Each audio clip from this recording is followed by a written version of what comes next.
Почитувани гледачи, добре дојдовте во уште едно ново издание на емисијата Ваш термин и се надевам дека и денес ќе уживате во оние информации што ќе ви ги пренесеме до вас, уште повеќе што одлучивме оваа денешна емисија, која што е последна за оваа година. Да не говориме за некои проблеми со здравјето, меѓутоа некако да поразговараме за тоа како со позитивни мисли да влеземе во новата година. Како да поработиме на себе, нели, за да биде тоа така. Како да го надминеме стравот, како да го надминеме гневот, можеби што го имаме во себе. Сето тоа како да го изменаџираме, да знаеме правилно и некако со позитивни мисли и нели со позитива да пречекаме новата година. Мојот денешен соговорник кој што веќе со мене во студиото е секогаш чест гостин по нашите медиуми и секогаш кога тој говори како луѓето сакаат да го слушаат, бидејќи сето она што ќе ви го кажува навистина ќе биде добре дојдено за сите ваши сетила, психолошки некако да го примите тоа, да го обработите во себе и да почнете некако да го применувате во секојдневието. Станува збор за професор доктор Зоран Крстевски, кој што е филозоф, публицист, колумнист и кој што беше долго време асистент на професорот Кирил Темков, а сега е професор на Европскиот универзитет. Се надевам дека сето ова што ќе го говориме денес со него ќе биде од ваша корист и нели ќе успееме да го задржиме вашето внимание. Да ти посакам, ќе се обраќаме на ти, бидејќи решивме оваа емисија да биде поопуштена, нели? Да ти посакам, Зоки, добре дојде. Благодарам, Виолета. И се надевам дека ќе имаме убав разговор и нели се со цел некако да позитивно овој разговор влијае на нашите гледачи. Така е, да пренесеме една позитивна, афирмативна енергија, бидејќи всушност ние внатрешно, ако зрачиме со една убава хармонична енергија, таа енергија може да пренесеме. Така, па дури и преку екраните. Така е. Многу е битно да се споделува убавата енергија. Денеска такво време дојде да човекот мора да се фокусира на она што е убаво. Да го полни, што се вели, бурето со некои позитивни вибрации. Затоа што негативни вибрации онака има насекаде околу нас. Клучно е да се фокусираме на она што е добро, што не развива. Така. Нешто што позитивно го правиш ти изминатава година, ми се чини скоро цела, ако не се лажам, правиш едукативни предавања низ повеќе градови во Македонија и интересно е тоа што нели тоа бесплатно го правиш, слободен влез за оние кои што сакаат да те слушаат, нешто што ретко се случува. Која ти беше идејата и мотивот да почнеш тие едукативни предавања да ги правиш и која ти е публиката воглавно? Па да, всушност, знаете, доаѓаат од странство многу предавачи, многу едукатори и цените се високи, преку 100 евра и повеќе. За да можеш некои да ги наши пушнеш овде точно. минимум по 10 евра се блесниците, така што се е врзано малку на комерција. Кој има пари ќе дојде, кој нема пари ќе седи дома, нема да слуша. Јас сметам дека треба ние да придонесуваме, да шириме свесност и патокас кон вистинските вредности. Да го дадеме тоа што го имаме. Ако Бог не надарил со талент за говорење, ако сме се едуцирале, тоа треба да го споделиме. Во тој случај делумно им помогна институциите, например одржав предавање во Прилеп. Друштвото за наука и уметност од Прилеп. Значи они ме повикаа во Битола, Универзитетската библиотека Свети Климент Охридски. Господјата Фатма, директорот, целата нивна екипа, значи овозможија да предам во Битола. Битола беше максимално посетено, цела сала и луѓето сакаат да слушаат вакви предавања. Па потоа во Штип, во нивната универзитетска библиотека во Цеделчев. Исто и таму ме поканија, благодарност и до нив, и таму многу убаво поминавме. Па потоа во Велес, во локалната библиотека, директорката на локалната библиотека ме покани. Исто Велешани се големи читатели на книгите, посебно на моите книги, и навистина многу убава енергија имаше. Предавањата траја и преку 2,5 часа, па потоа и во Струмица, таму веќе општина Струмица. Елена Зетова тоа сето го организираше заедно со тимот, екипата од општина Струмица.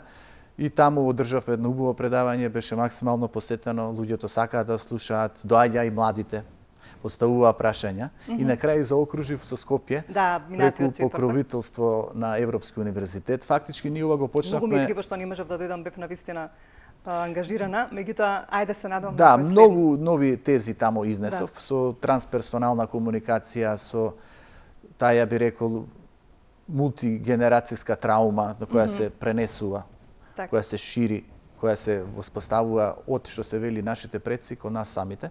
Значи повеќе таму работев околу тематиката траума и како да ја менаџираме, како да се ослободи од она што не натрупало.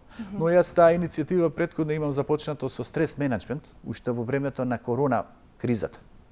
Значи тогаш ние со Европски универзитет изнесовме една иницијатива како стрес менеджмент. Во тој период и јас изработив можеби едно преку 50-60 видеа едукативни, тие одеа на интернет страницата на Европски универзитет. Кога имаше простор, одржувавме предавања. Имав едно предавање за индиската мудрост и етика. Ето и книга излезе за патот на кармата, но за јапонците, за источната мудрост, да видите јапонците какви се асоциации. Но оваа година одржав 3 предавања, 2 претходно ги одржав, пред предавањето Прилеп, Битола и другиве градови.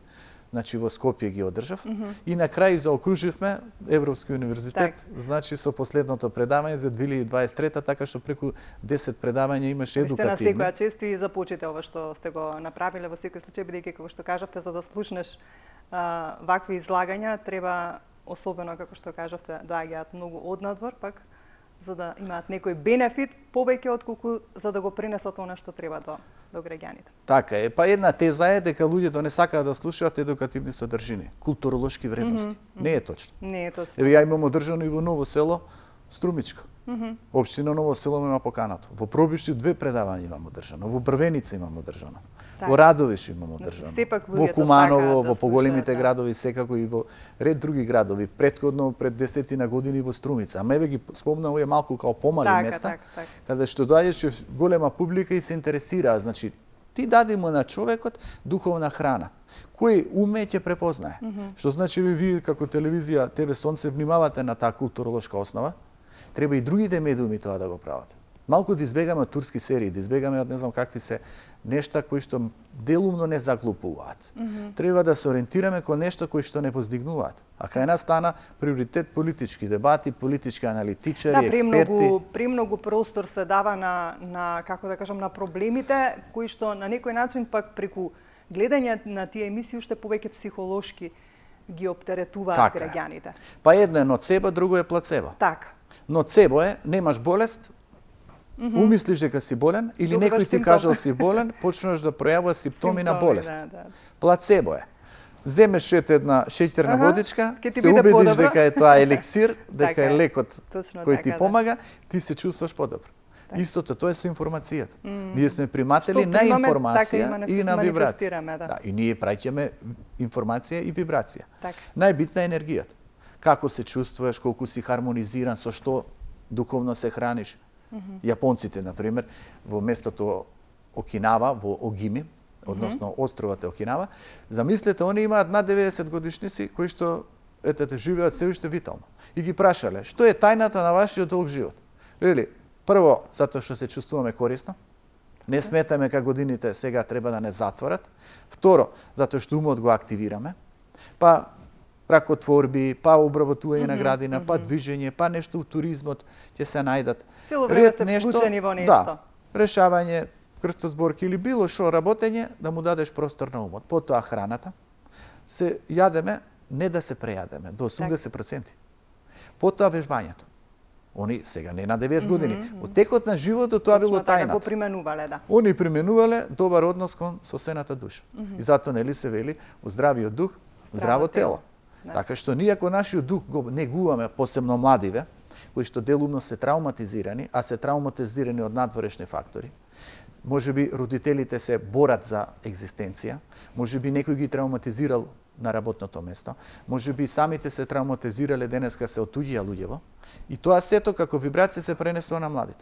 Младите ја впиваат таа енергија, манифестираат до училиштето. Во училиштето вршат булинг врз некои други дечиња, влегуваат конфликти, влегуваат немири.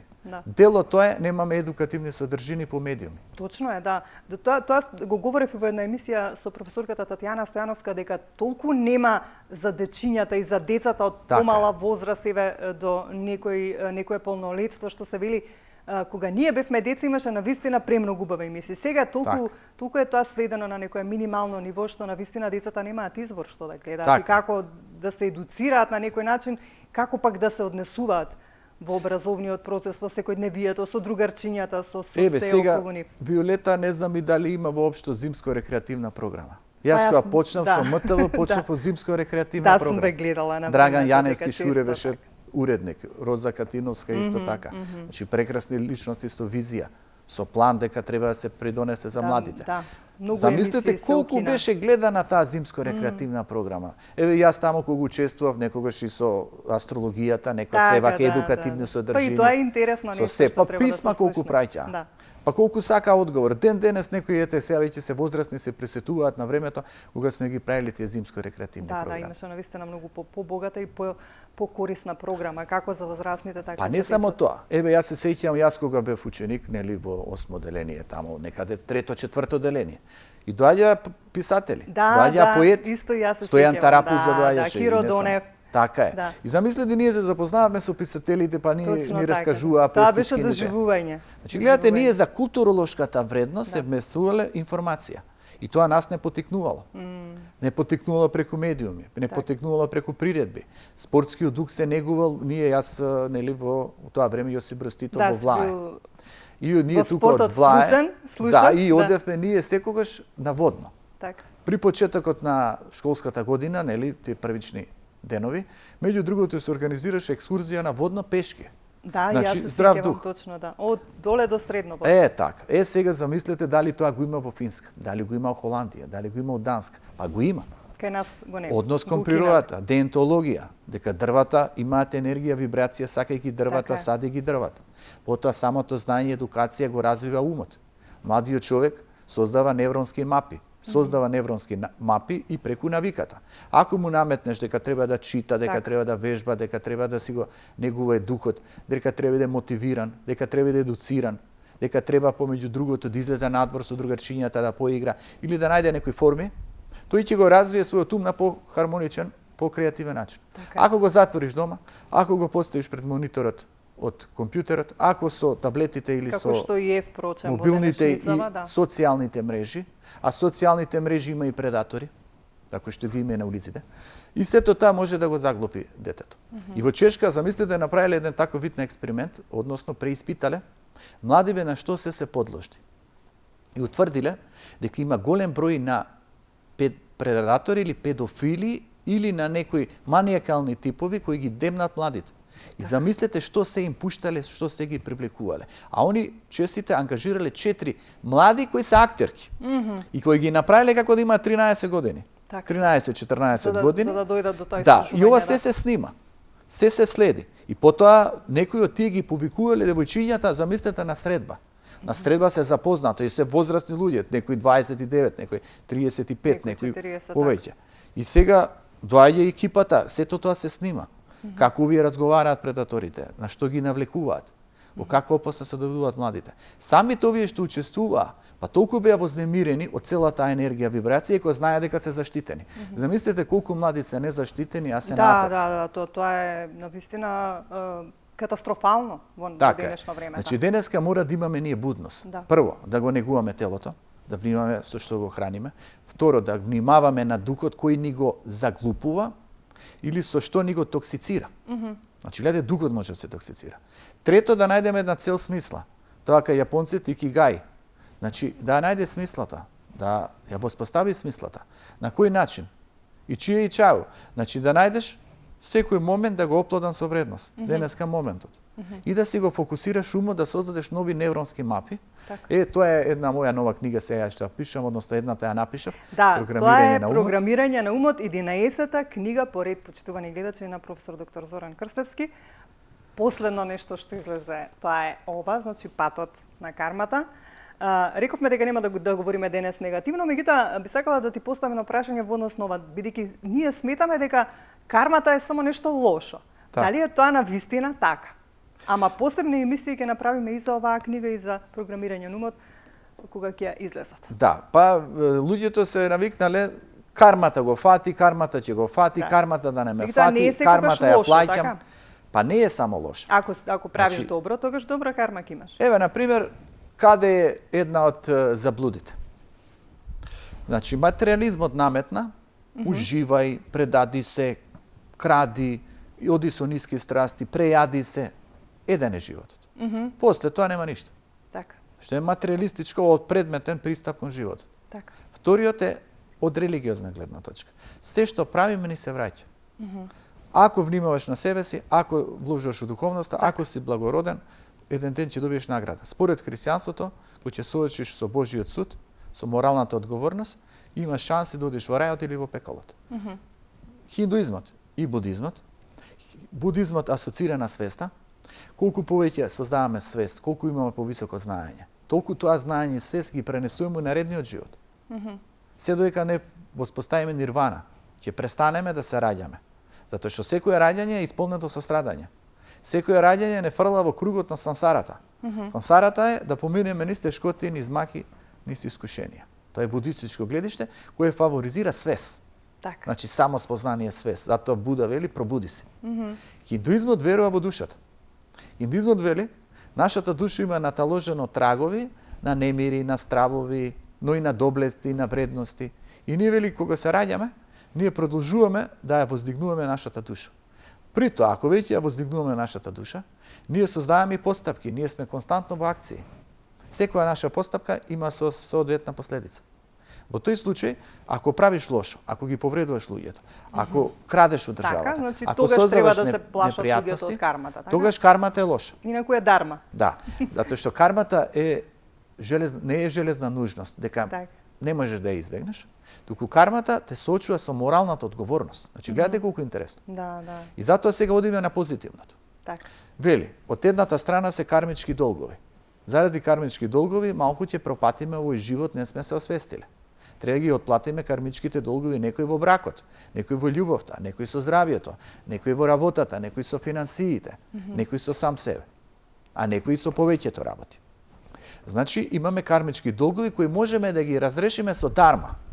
Дарма е правилен пристап, животна одлука, кога ќе бидеме поставени пред некој вид на крстопат. Така, Нели, крстопат, да. 4 патишта. Каде Што да се направам? тргне, да. Ќе направиш она што ти е твојата свест и совест. Так, Ќе направиш она на основа на твоето знаење. И затоа во хиндуизмот се вели најопасна авидија, тоа е незнаењето, и најопасен е копнежот.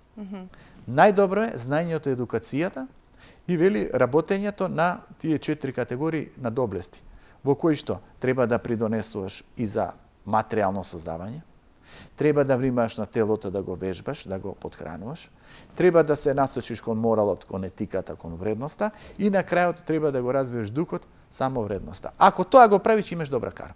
Так. И затоа ние со секое наше добро дело, со секој наш благороден однос кон другите, со секој наш придонес за колективот, за заедницата, ние создаваме бенефити за нас, ама создаваме и за нашите Так. поколенија. Так. Затоа што таа трансгенерацијска траума вели, ние пренесуваме и неубави работи преку вибрацијата, преку ред аспекти на нашите деца, но ние ако правиме добри дела, ако се поткрануваме, ако воспастуваме знаење, ние создаваме добри предуслови и за нашите поколенија. Значи, Так. ништо не изумира, се на крајот се враќа со благороден вид на ефект. Така. Додека ми е наум да те прашам, што најчесто ги интересираше младите на едукативните предавања и кој од овие едукативни предавања кои што ги имаше во изминатава година, вака ти остави да кажам, можеби најубаво ти си се чувствувал или не знам, некоја убава енергија си доживел? Па искрено, кај што доаѓаат нели посетителите, доаѓаат најчесто тие кои што мене ме почитуваат, ме респектираат, ја знаете, имам преку 18.000 фанови на мојата Facebook страница, кои што следат, кои што читаат, јас таму ги објавам колумните, знаете дека имам и мој YouTube канал. Соработувате со Нова Македонија Еви нашиве почитувани гледачи, нека отварат на YouTube канал мојот нели Зоран Крстевски. Да. Таму има преку Активен си 100 многу, да. видеа и наше видео има едно од најгледаните видеа тука на ТВ Сонце со вас што имам направено. За излез од криза. Така, имам голем број на колумни и од таму имам нели извадоци на страницата и ред тие следат. Следат и доаѓаат на предавање. Значи од старт они знаат како го доаѓаат. И се создава енергија, се создава еден вид на интеракција. Во тоа јас некогаш и предолго ги држам предавањата, па и по 2,5 часа ги поделувам. Так. 1 час или Ја час и чувствуваш половина. енергијата и некако и Па не самиот можеш да сакаш што застанеш, повеќе да им дадеш. Па потоа ја им даа малку пауза, Така. они ќе се освежат, па потоа продолжуваме и поставуваат прашања најчесто. Што најчесто И што ги интересира? Па младите ги интересира како да се снајдат во ова општество, како да најдат решение, што е тоа што ги тормози. И тука многу често ги фаворизираме 4 точки. Првото е гневот, бидејќи гневот ги зафаќа младите. Второто е стравот, третото е тагата, сега излазот е како до мирот и до среќата. Да, она што сакаме и некако да го... Да.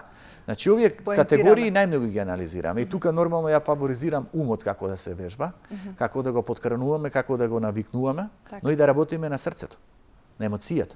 Значи, тука имаме голема работа, што се вели за едно предавање од 2,5 часа, не може се да прикажеш. Но, колку е битна емоцијата и колку те разнебитува емоцијата. Зашто и тагата е емоција. Така И е. гневот е емоција. Така. Како ти нив да ги исфрлиш? Како ти да не ги носиш во себе си, да не те токсицираат? Така. Но да ги префрлиш врз другите, па и нив да ги изместиш. Значи, на тоа се посветуваме, младите ги интересира дали во љубовта, у партнерствата. Така. Што знаете, ја цела една книга напишав, љубовни патокази. Да, да. Книга за да. жената. Не знам сега тука дали би требало сите да ги има нели наведено.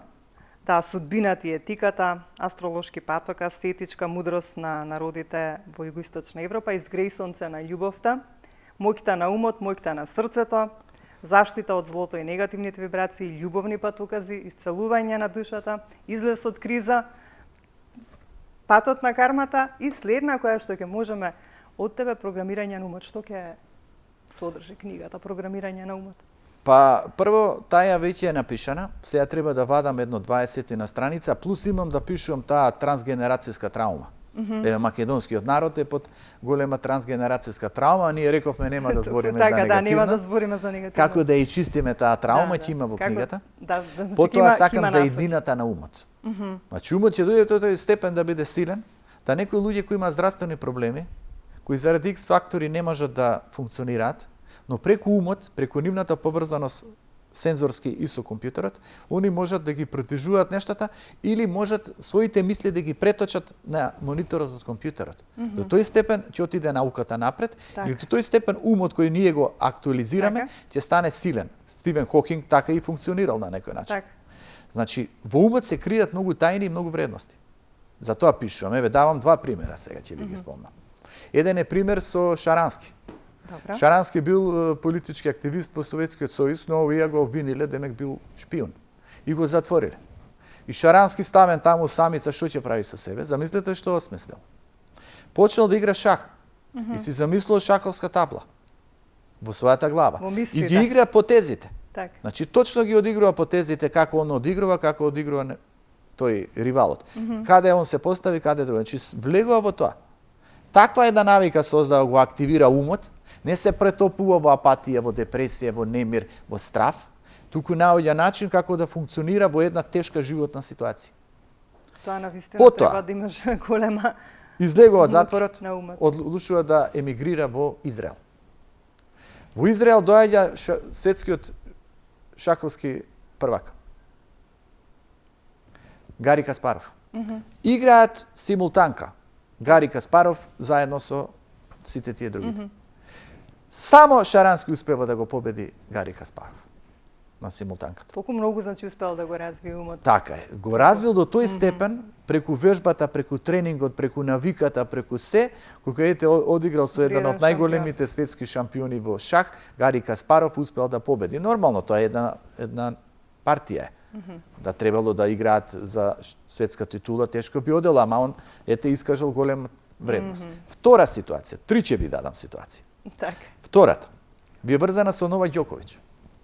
Значи, Новак Ѓоковиќ кажува која е силината на умот, која е силината на навиката. Сите се прашуваме како му успела. Значи, тешко е. Напорен надпревар, меч. Иде брзина. И сепак по некои години. Мозокот, значи, гледате, имате две категории. Јас, бидејќи сум бил спортист, знам. Едно е вие имате координација на умот со телото. Некојаш телото ќе ви откаже. Колената ви се потешки, мускулите ви се замориле, немате координација, одскочноста е многу битна, брзината, раката не можеш ти вечно со ракетот и тоа е тешко. Значи умот го функционира телото, но некојаш телото му праќа сигнали на умот. И ти треба да најдеш сооднос. Во некои моменти кога Ѓоковиќ навистина многу тежок напорен меч, кај што не се знае веќе што ќе биде, кај што се одлучуваат и кај што веќе начелно треба да загуби, а тоа често се случувало и со Федерер во финалиња. Кога веќе овој имал 2 меч топки, а сервира. И кога веќе никакви шанси ти немаш еден добар раз и ти си изгубил. Но овој ја уклучува силината на умот. Но со што ја поврзува? Со вербата, со Бог. Да, и тоа Вели го во кажува и најкритичните самиот тој, моменти, кога веќе не укажува ништо дека моето тело може да издржи, ја му се препуштам на Бог и ја верувам во Бог и велам Бог ќе ми го одигра потегот, Бог ќе ми ја даде насоката. И замислете, имало ситуација кога топчето удира на мрежа. Значи, противникот го удира топчето на мрежа. Топчето може да падне кај Ѓоковиќ и готово, топчето може вамо да падне. Топчето паѓа кај противникот. Да. И овој победува. Или во некои моменти, како некоја сила промисла му помага, му возможува. Заради што? Заради вербата. Така е. Значи, во секој случај треба да веруваме и во она што е. Така е. Првиот пример е Она моќта сила на која што си ја има визуализацијата. Значи, креативната визуализација. Гледате Шарански, визуализирал шах, победа. Така. Виктор Франкл, третиот пример. Тој бил невропсихијатар од Виена и он бил затвореник во Аушвиц. Значи, ако нешто имало најстрашно во 20 век, Тоа било бил да те Аушвиц. затворат во Аушвиц. И он вели, јас сега таму имам 3 опции. Едното да станам кодеш, да станам капо. Замислите, некои затвореници, евреи станале капоа, станале стражали и ги малтретирале другиве затвореници. Третото е да гледам да преживеам. Четвртото да паднам со духот, а паднам со енергијата, отидов. Така е. И вели од мене, кој ќе станам наутро, имам само една мисла. Да не бидам во првите редови со затворениците и да не бидам во последните редови со затворениците, кои што да работат. Зашто? Зашто во првите редови, како одиш да работиш, најмногу ќе те тепат. Одиш да работиш и ќе те малтретираат, ќе те тепат. Ако отидеш у крајните редови, на крај кој ќе ја дава таа кашата кај што нема ништо, можеби некој ковче, нема да има храна за тебе и ти ќе легнеш гладен. И вели ја битно беше да го задржам достоинството, но да ја задржам смислата. И што направил Виктор Франкл? Он се замислил како е надвор од решетките. Он се замислил како шета низ Виена. Он се замислил како го работи своето дело за логотерапија, значи за барење на смислата. Потоа и тоа го направи, напиша прекрасна книга. Така. Токму за патот кон барање на смислата. Но он не живееше со сите тие апати, со сите тие немири, со сите тие црнила. Туку он најде начин како да се излече со својата мисла надвор од зинините на тоа, би рекол, ништожно постоење, кај што овие нонстоп ги малтретирале. Значи, што ова сака да каже? Првиот фактор е околностите во кои што живееме. Тие делумни не ги бираме.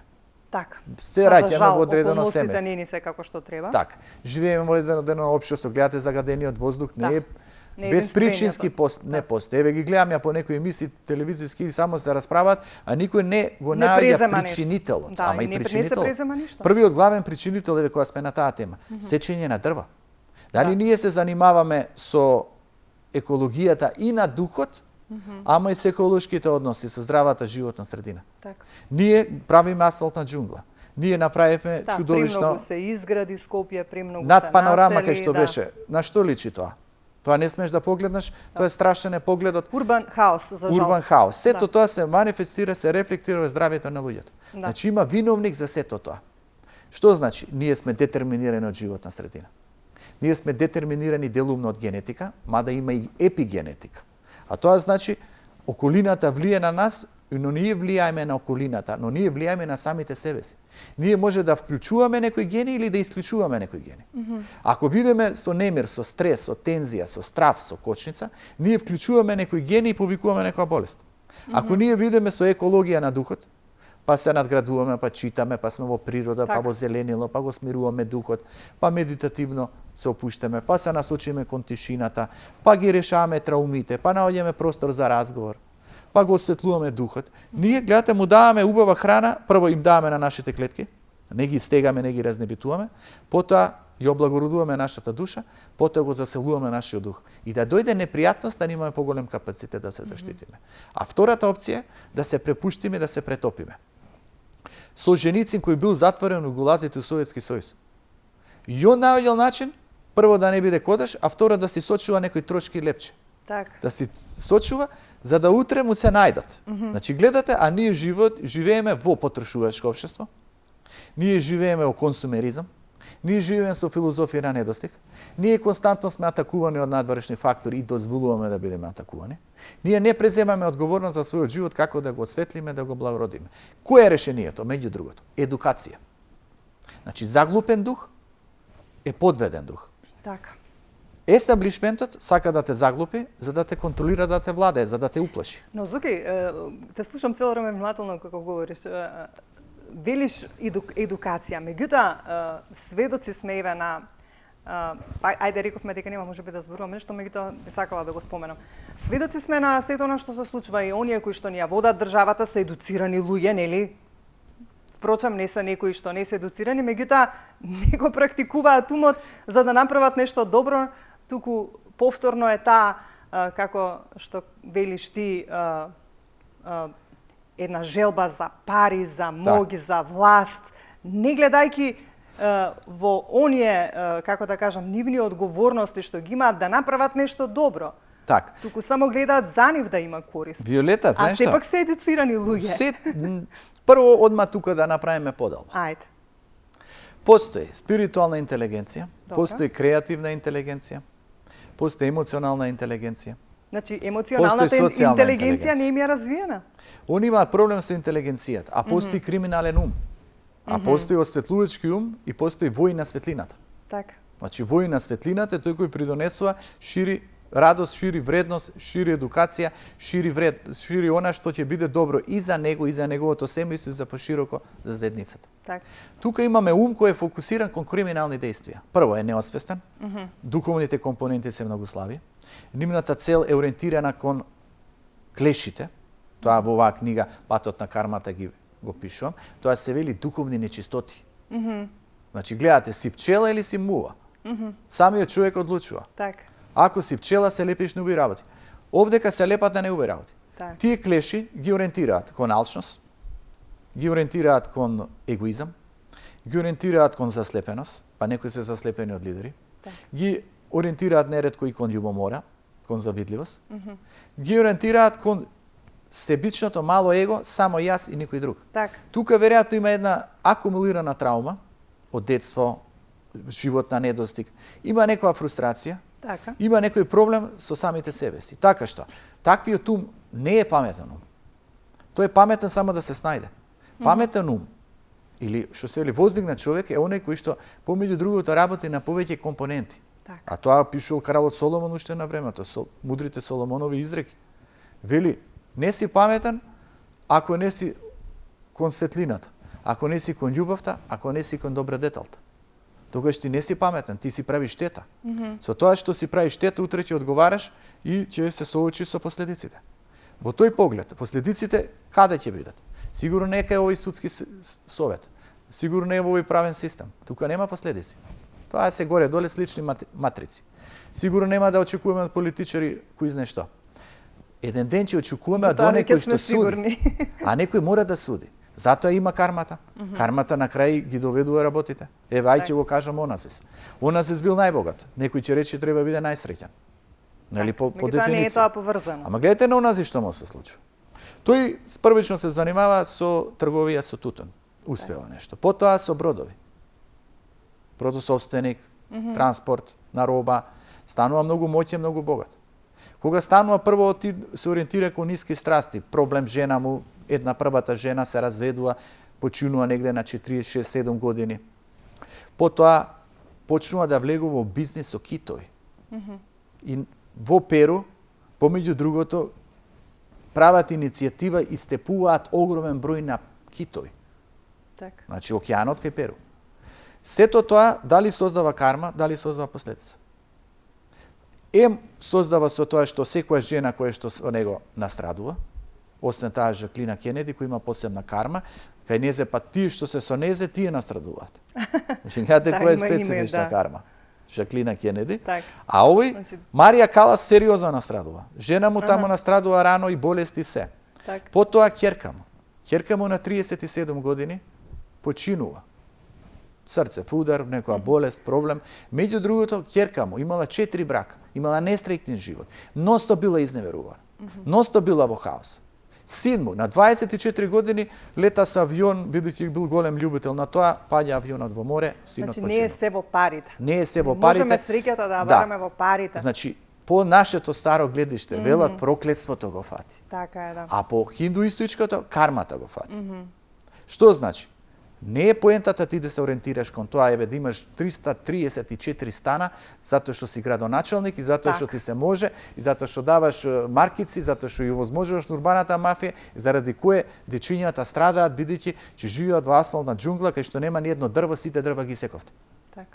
Последицата ќе дојде. Ние можеме велиме, не ја гледаме последицата. Последицата кога тогаш настапува и за мене, и за вас, и за секој од нас. Ние мора да внимаваме она што се вели во христијанството. Подготвuje се како да секој момент е судниот ден. Како да те нема во овој живот и ќе треба да се соочи со Божиот суд. Тоа ние треба да им го импутираме. А ние не им го правиме. Прво, верата не им ја импутираме на младиве и на луѓево, да сватат која е големината на верата.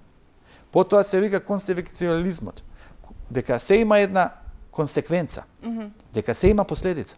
Дека ако ти не се внимава на храната, ве замислете денеска да јадеме, да ручаме хамбургери. Ти ни наштети. Нон-стоп хамбургери, нон-стоп мрсноти, дали ќе има последица? Има.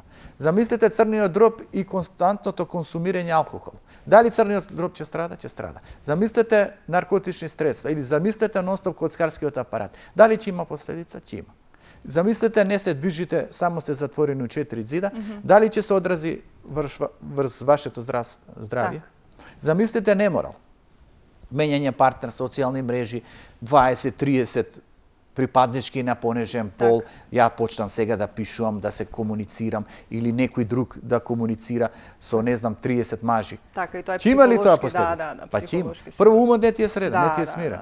Несреден ум создава грешки. Значи, ние мораме младиве прво да ги едуцираме, да им кажеме. Од каде да почнеме? Значи, за да почнеме сите овие работи кои што ги напоменуваме, кои што за жал со кои што сме обкружени, а не можеме да ги избегнеме, од загаден воздух, од цела оваа глобализација, на социјални мрежи, на толку голема неемпатија од страна на луѓето, толку голема завидливост, толку голема омраза се создава меѓу луѓето. Јас не знам зошто е тоа така, како ние луѓето да се обидеме да не бидеме така, да бидеме поемпатични, да шириме љубов, да шириме позитива меѓу нас луѓето, да не се мразиме, да не си правиме лошо.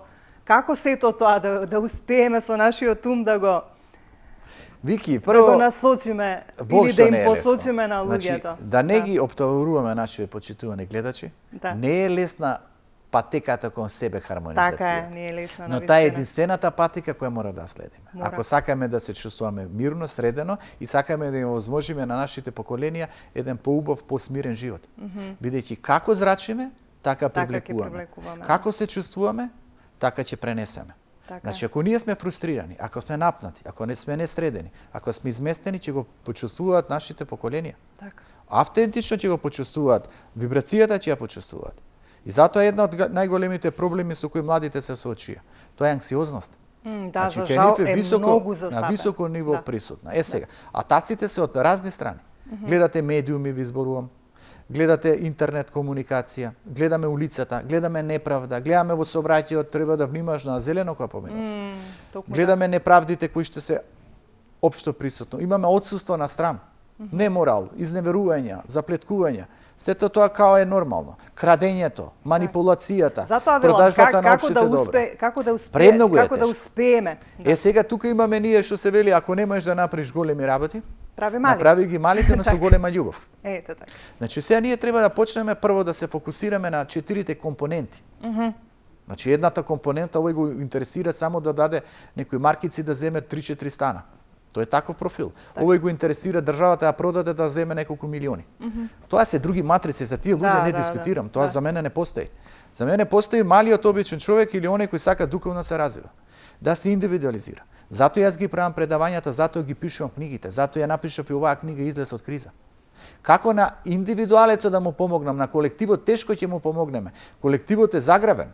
Медиумите кои ги поседува, кои ги заграбува. Да се врати во колосек. Политичарот е премоќен, тој ги поставува луѓево на сите позиции. Не можеш ли да пробиеш? Неуките ти ги ставаат во политика, преку политика ги ставаат функционери. Тешко е да пробиеш. Не можеш тамо да пробиеш, можеш да пробиеш во себе. Да можеш да почнеш да се изградуваш. Кога ќе се изградиш, хармонизираш. Ти преку индивидуалните твои својства можеш да зрачиш ем со убава енергија, ем да мотивираш други луѓе, ем ако те постават на некоја позиција или ти бидеш во некоја позиција, да почнеш да шириш благодет. Сега како да се шири благодет? Прво, однос кон природата. Не мораме да најдеме време за мир, за хармонија, за полнење на нашите, што се вели, енергетски потенцијали. Тоа ќе го направиме покрај река. Тоа ќе отидеме во шума, ќе отидеме на планина, ќе отидеме било каде медитативно да се сродиме, да се опуштиме. Прво ќе ни помогне да се ослободиме од се она што ни е наталожено, тоа да видите каква виталност создава. Присуството на планина ти влие на порите на кожата, ти влие и на ликот. Едноставно ти го смирува, значи планината. Второ, читање книга. Вие замислете сега ние мобилниот да го земеме. Прво прстите, еден ден ќе имаме реума. Второ, рбетниот столб. Така, вратот ќе ни страда. Аспекти ќе ни страдаат, биќе сме фокусирани на техничкото кое е зрач. Ем зрачија ништо не решаваме. Зашто ние да не ја земеме книгата? Зашто ние да не се опуштиме, си прилегнеме? Зашто ние да не почнеме да читаме, нека биде тоа 15 минути? Немаш кондиција, можеш да читаш 15 минути. Колку ќе можеш? Можеш ли 4 страни да прочиташ? Можам. Можеш ли да најдеш некои работи да ги обележиш? Можам. Можеш ли кои ќе ги обележиш да ги препишеш у тетрадка да ги ставиш? Можеш. Можеш од тетрадката кои ќе ги земеш да ги ставиш, да ги испринташ, да ги ставиш на вратата и секој ден да ја гледаш таа мисла. Разбуди се, не биди заспан, бидејќи те владеат нечистивите. Така. Еве ти една мисла. Или мир, се ќе биде добро. Стави ја на вратата. Така, да те потсетува секој ден. Или и тоа ќе помине. Залепи таму кај телевизорот. Да. И тоа ќе помине. Тешко е? Да. Тешко е. И тоа ќе помине. Значи, еве, гледате, на умот му создаваме една нова вибрација, нови невронски мапи, го навикнуваме прво да го гледа светлосното. Второ, да се едуцира, да почне да размислува за некои мисли кои ги придобива од книга. Да впива некои информации. Да работи на себе си. Трето, да ги решава проблемите со разговор. Имаш нешто те мачи со одредена личност, ме мачи. Го носиш во себе, го носам. Ми создава ли товар, ми создава. Те разјадува внатрешно, ме разјадува. Го изнесе ли пред другиот? Па што да му го кажам кој онака не ме разбира? Му го кажа ли? Не му го кажа. Кажи му го. Да се разбера, да. Значи изнеси го пред него, кажи му го. Ме мачи тоа твојот однос. Не внимаваш, не ми помагаш, не се наоѓаме заедно, не шетаме заедно. Или на детето, или на партнерот, или на било кој. Во кој домен отвори ги картите на еден благопријатен начин. Не со осуда, не со критика, него со тенденција. Потоа, има ли минато? Има минато. Дали можеш да влезеш у минатото да го разрешиш? Не можеш да влезеш. Што останува околу минатото? Да го прифатиш. Така. Го прифаќам. Значи не можам да го прифатам она, кое што во моментот ме разнебитува. Ако го прифатиме минатото нема да ни измачува. Продолжуваме понатаму. Така е. Зашто во овој момент ние мораме да почнеме да работиме на подобрување на стварноста, на барање на смислата, на барање на целта, на визијата, на ново програмирање на умот во овој момент. Ама на минатото не можеме ова да го направиме. Некоја личност не изневерила, некоја не изманипулирала, некоја не искористила, некоја се представува дека е идеална, дека е жртва, всушност била најголем насилник и најопасна. Ние што да правиме? Да влијаме на туѓата свест, да се разнебитуваме, да влеземе у гнев, да враќаме на иста мерка, да бидеме тажни или да речеме окей, добро. Таква да била личност, таква била. Дали е тоа животна лекција? Животна лекција. Дали сме го заслужиле делумно? Веројатно сме го заслужиле. Што ни останува? Да го прифатиме да продолжиме напред. Значи, гледате, ако ти не можеш сега некои работи да ги видиш пред тебе, ти само треба да направиш чекор и да почнеш да се движиш, како се движиш и гледаш нови работи пред тебе. Ако стоиш во место, се и разнебитуваш, се разјадуваш, си создаваш товари, ти не можеш да создадеш нова стварност, бидејќи товарот кој ти се насобрал, тебе те обременил. И ти веќе немаш капацитет да одиш да напредуваш, бидејќи си врзан со старото и со минатото. Врзан си со јадот, со чемерот, врзан со гневот. Да се ослободиме од сите чувства кои што ни создаваат непријатности, чувството на гнев, чувството на омраза, чувството на страф. Значи да пуштиме се што не оптоварувало, еве и во изминатава година, бидејќи нели така правиме емисијата, да влеземе со една позитивна мисла, со една емпатија кон секого, за да нели да имаме и таков фидбек што се вели во. Само така, Виолета, знаете што? Еве одиме на гневот, кој ги разјадува и младите и возрастните. Точно, рековме ние во наше општество има невиден аспект на неправда. Балканот е, што се вели, тло на неправдата. Да. Сме разнебитени и од надвор и од натре. И ние тоа си го преденесуваме. Така. Не се осветлуваме, не читаме, не се едуцираме, не знаеме да препознаеме, живееме во немир, стрес и тага. Сега, ако имаш веќе гнев, немир, направи психодрама. Земи си едно столче дома, постави го тој така и сфрли го од имагинативно, тој што те е повредил, не оди со него да се расправаш, разговарај со столчето и сврли ја цела енергија. Или како што кажа ти во една емисија, појдете негде во планината па извикајте се она што ви мачи, што ви тежи на душата. Нормално можеш да го исфрлиш. За да го исфрлите, да не го чувате во себе. Да, зашто нели Западот вели мисли позитивно, не можеш да мислиш позитивно ако емоцијата ти е. Ама емоцијата ти е разнебитена, не си прифатен, тажен си. Се осеќаш поразен. А види, замислете, луѓето сакаат да бидат победници. Па битката не е само една. Имаш ти пред животот, ти ќе победиш. Биди смирен, биди среќен, биди насмеан. Најдобра победа ти е на оној што те изневерил или те изместил. Не се врзува за оние негативности. Не е ова лесно. Затоа се книгите, затоа се информации, затоа се емисиите. Затоа е работата на себе. Луѓе како вас кои што го работат тоа и како што велите создават вакви изданија за да можат луѓето да прочитаат, пак да им стане појасно како треба и што треба. Да, инаку се живее во страв. Гледате, стравот е општо присутен, се наметна заради економска рецесија, се наметна со короната. Гледате се, улицата стана опасна. Гледате што се шири и луѓето живеат во страв. Кога си во страв си стегнат. Па потоа страв ми е за парите, па нема да купи една книга, да прочита, да се информира, или ќе купи не знам што ќе се потроши. Наместо еве најдобар подарок за нова година е книга. Еве нека земе Исцелување на душата е мојата најчитана книга во последно време. Порано беше Заштита од злото и негативни вибрации. Таа многу ја читаа. А љубовниве? Па таа најслабо ја читаа, тоа да се чудите. Да? Значи, таму имам за жената. Еве за жената неколку профили на жени имам анализирано, за брачни односи, за себе хармонизација, за во љубовта како, за пристап. Значи немаме уште многу време, ама би сакала вака како за крај, бидејќи нели многу од оние кои што започнуваат некој свој пат со некоја кариера од различен домен. Што е важно тие да поседуваат како личности, со што треба најмногу да се справуваат за да имаат успех во кариерата, без разлика за каква кариера станува збор? Прво, мора да играат на картата на себе прифаќање. Значи, ние сакаме да бидеме најубави, најсетилно восприемани. Болеста на 21. век е со две категории врзана. Се прифатиме онакви какви што сме. Така, замислете сега болест на 21. век со контрадикторна основа. Од една страна потреба за виденост, а друга страна состојба на отуѓеност. Така. Луѓето имаат потреба бидат видени, социјални мрежи се лепат. Во втората работа, колку и да се обкружени со луѓе, всушност луѓето се осамени.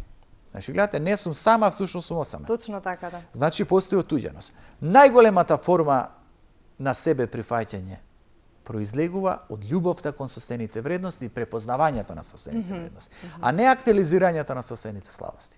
Некој може на физичкиот изглед има нешто што мисли дека е подобро. Некој мисли материјално, некој мисли не да успеал, некој мисли работата, некој мисли парите, некој партнерството. Нема живот кај што се идеално. Значи, ќе успееме само ако се прифатиме себе си онакви какви што сме. Ни помалку, ни повеќе. Ни да се преценуваме, а ни да се потценуваме. Така. Гледате, сега одам на ова да го заокружам што го зборе во емисија. Втората е вербата. Она Џоковиќ што го има, верувам во Бог. Па Бог, ти ако си добар, благороден, не те пушта низ вода, Бог ќе ти помогне. Бог помага во најголемите, што се вели опасни ситуации. Ти има ја верувај во Бог, верувај во енергијата, енергијата ќе придојде. Третото е визуализација. Еве нова година да си визуализираме што сакаме да постигнеме. Тоа што тој Шарански играл шах. Кога ќе правиме премин во новата година да си визуализираме што сакаме да постигнеме. И 4 категории ја ги препорачувам. Обично се најбитни околу роденденот, односно на роденденот, не околу роденденот. Зашто кога е роденденот, нашиот роденден, вие како стрелец, јас како лав.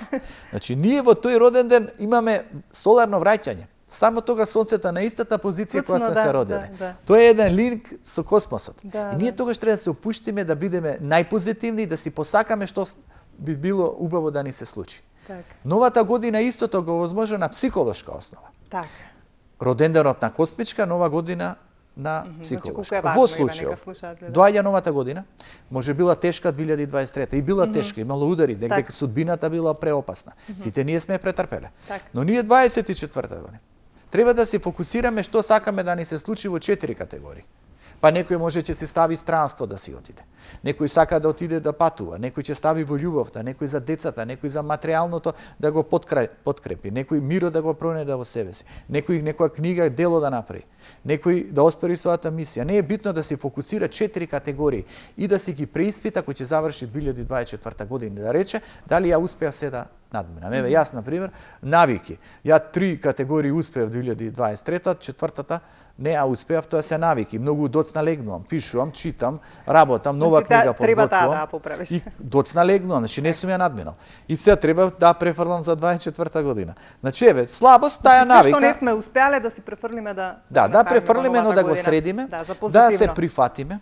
На минатото не можеме да влијаеме, иднината малку е далеку, ти има ја како визија, но работи го мигот на сегашноста. Во мигот на сегашноста мора да има едукација, и второ, да бегаме од заглупување, трето, да бегаме од се што негативно ни зрачи и не полни, четврто, да решаваме траумата, бидејќи ако ја постои во нас, таа ќе влие и на нашето здравје, на нашата свесност, да станеме што се вели осознаени дека некои работи не травматизирале и полека да почнеме да бидеме поблагородни, да видиме како повеќе да се смееме, како повеќе да бидеме со добри луѓе и јас уште едно би кажал креативни действија. Колку повеќе креативност, и готвењето е креативност, и градината е креативност, и во работата има креативност, и кон себе си малку да се поставиме нешто да подобриме и така да не биде добро. Се е шанса, Виолета, само зависи од нас. Видејќи има луѓе кои немаат шанса. А тие луѓе, да не завршам со тоа, не се во овој свет, а ние бидејќи сме во овој свет, се додека сме на овој свет имаме шанса. Таа шанса треба да искористиме, бидејќи се додека постоиме, ќе можеме нештата да ги променуваме. Зоки, јас благодарам за денес за ова твое излагање. Ти посакувам среќна нова година, ти посакувам и таа навика што велиш треба да ја поправиш и нормално те чекам во студио со програмирање на умот. Малку повеќе да кажам и за тоа и за патот на кармата, тогаш ќе спомнеме. Благодарам. Уште еднаш ти посакувам се најдобро. Ти благодарам, секогаш убави прекрасни емисии правиме, ги има емисиите на YouTube. Секогаш ни е малку време. Така е, така што јас се надевам ќе продолжиме со овој хубав разговор, но да ги повикам нашите почитувани гледачи во култура, во топер, во или и во литература ги има моите книги. Точно така, им се скапи, изданија. Им се 450 денари. Цената не е променета од 2008 година. За подарок за нова година. Значи јас сум решил да споделам нешто да не ги, што се вели, натрупувам да луѓето не можат да си ги купат книгите. Нека купат, нека читаат, нека имаат убава среќна нова година, нека имаат прекрасни визии, прекрасни задоволства со своите најблиски и на крај се ќе биде добра. Тоа е главната мисла која јас би ја посакал. Се ќе биде добро. Ти благодарам уште еднаш, тука јас ќе ги поздравам нашите гледачи, ви благодарам за вниманието, ви посакувам многу здравје, среќна и нова, се разбира, и успешна година да имате, убаво да си поминете, а ние повторно ќе се видиме во новата година со нови соговорници и нови информации.